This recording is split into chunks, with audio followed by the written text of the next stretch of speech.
Magandang araw mga katropa, update po tayo. Manny Pacquiao, parang higante ang makakalaban bukas at King Ryan Garcia. Interesado pa rin kay Pacman, pag-usapan natin. Ngunit bagong lahat, please palike at subscribe at pasuporta naman dito sa ating channel.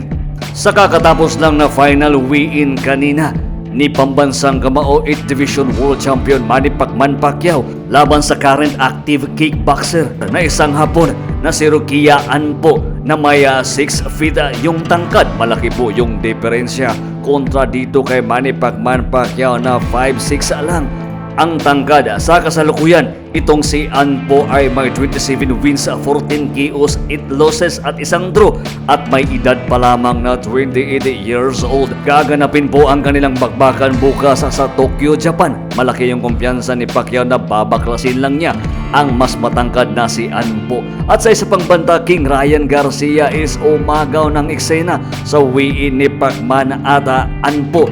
Makikita na talagang interesado pa rin itong si Garcia na makabakbakan ang nag-iisang 8th Division World Champion na si Manny Pacquiao. Ang exhibition fight po ni Pacquiao at Anpo ay parang tune-up fight na din ni Pacquiao para sa pagbabalik sa kanyang professional boxing career.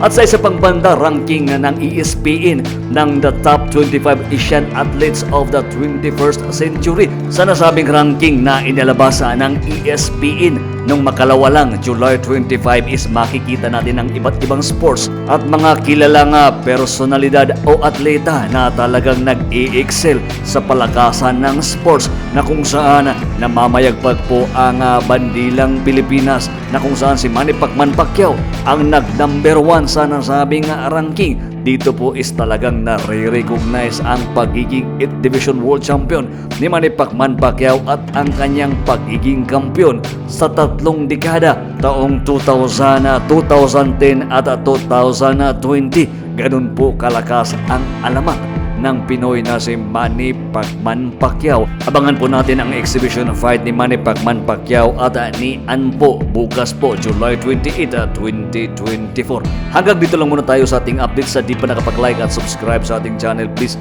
pasuporta naman. Hanggang sa muli, maraming salamat po.